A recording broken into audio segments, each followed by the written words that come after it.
मारिया भैयल आरी छापना बोर्ड देना है। संतोष मारिया भैयल आरी छापना बोर्ड देना है। बाकी अंजा पंजा फूल वूल सब छोड़ देना है। बाकी अंजा पंजा फूल वूल सब छोड़ देना है। संतोष मारिया भैयल आरी छापना बोर्ड देना है। संतोष मारिया भैयल आरी छापना बोर्ड देना है। बाकी अंजा पंजा फूल वूल सब छोड़ देना है। बाकी अंजा पंजा फूल वूल सब छोड़ देना है।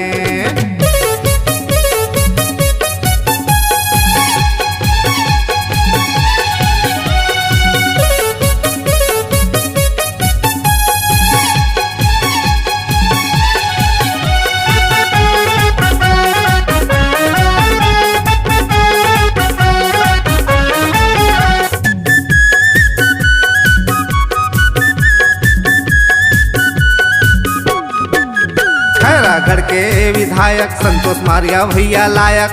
सुन ले दीदी सुन ले भैया सुन ले, कांग्रेस के सिराही पारी न आवे भाजपा की बारी। सुन ले दीदी सुन ले, घोटाला करने वाला किस्मत फोड़ देना है। घोटाला करने वाला किस्मत फोड़ देना है।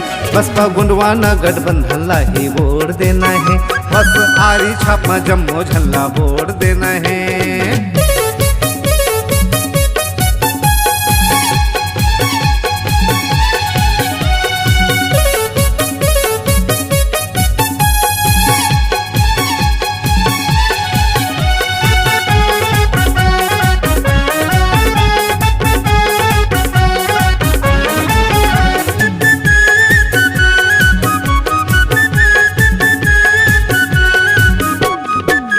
खैरागढ़ में आरी चल ही भ्रष्टाचार के गर्दन कटही।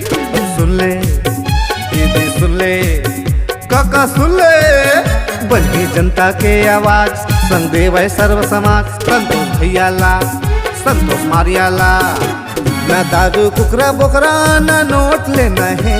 न दारू कुकरा बोकरा न नोट लेना है। बसपा गुंडवाना प्रत्याशी ला ही वोट देना है। संतोष मारिया ढीला आरी छापमा वोट देना है। अमर संतोष भैयल आरी छापमा वोट देना है। संतोष मारिया भैयल आरी छापमा वोट देना है। बाकी अंजा पंजा फूल वूल सब छोड़ देना है।